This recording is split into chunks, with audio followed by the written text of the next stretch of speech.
as he has done all year long. Jalen Brunson got them back in the game, got them the lead, and then OG Anunoby and Josh Hart finished it off, and the New York Knicks had just stunned TD Garden, scoring a 20-point come-from-behind win, 108-105 in overtime in Game 1 of the Eastern Conference semifinals. And, Max, before the series, when everyone was talking about, well, the Celtics going to win this in 4, they're going to win it in 5, people said, well, there'll probably be that one outlier shooting game that the Celtics would have. The Celtics were abysmal from start to finish shooting a 3 tonight, 15 of 60. They have a regular three-point shooting night. They win the game going away, but that's not how this works.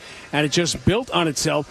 And when the game started to turn midway through that third quarter, the Celtics refused to change what they were doing offensively. Now, kept shooting the shot, not taking the ball towards the hole. And the thing you looked at is you're talking about the fouls which were created. Yeah. You had Karl Anthony Towns with 4 fouls. I don't think he ever picked up the 5th until late in the basketball game. And then you turn around, all the things. Anunoby really just outplayed Tatum tonight. And you don't think of Tatum in that position of things happening like that. Josh Hart is not going to get a lot of credit. But Josh Hart was just as critical in this comeback with getting every rebound, every loose ball, doing whatever he needed to do to keep the ball alive and keep the Celtics out back. One thing you look at the beginning of the game, what happens?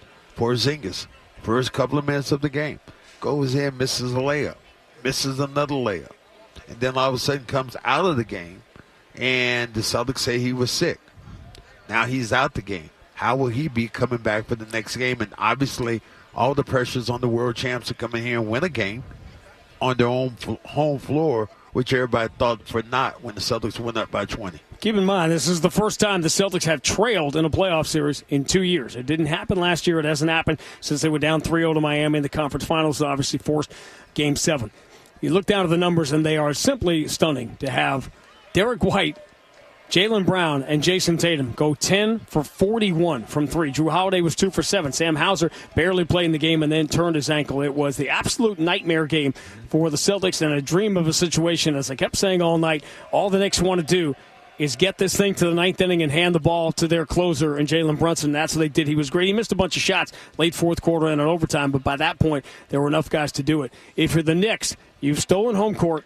You've taken Game 1, and you've done it with Karl Anthony Towns basically being completely frustrated. When the turning point of this game, and remember, people are going to forget, they're going to say the Celtics were up by 20. This was a close game for the first quarter and a half, and it was because Karl Anthony Towns was rolling until he picked up his third foul. That was the first real turning point of the game. Celtics started hacking Mitchell Robinson, making him unplayable.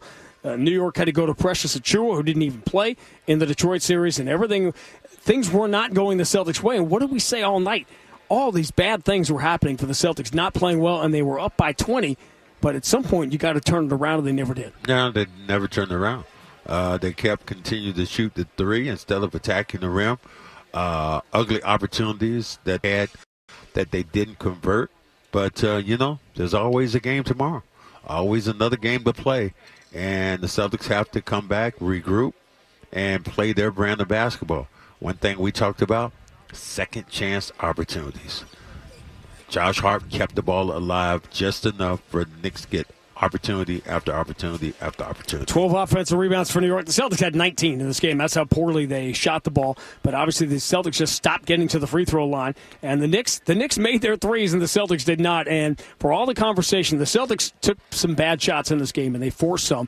But for the most part, these were threes that came open threes that they make all the time that tonight they did not, and they could not compensate for it where it mattered most down the stretch.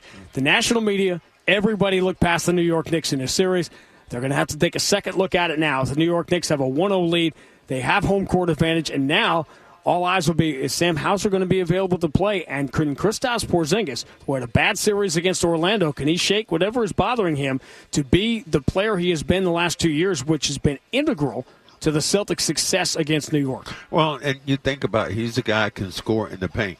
One thing that happened, ISO one-on-one, and the Knicks kept running the same play. The play that they kept running over and over again was they were ISO and late in the basketball game, got Al Horford out on the island, going against a guy who's probably one of the best in the league in Brunson. Brunson knocked down shots, and the Celtics never countered with any plays.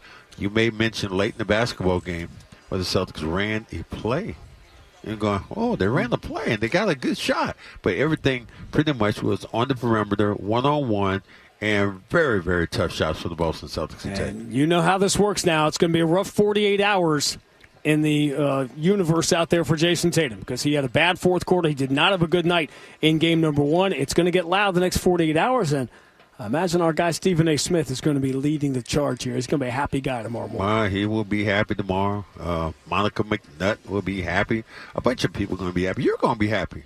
Pretty much you want to see the series go 6. I think the Celtics, if they play their game, again, I said it would be 5. I still believe it can be 5 games.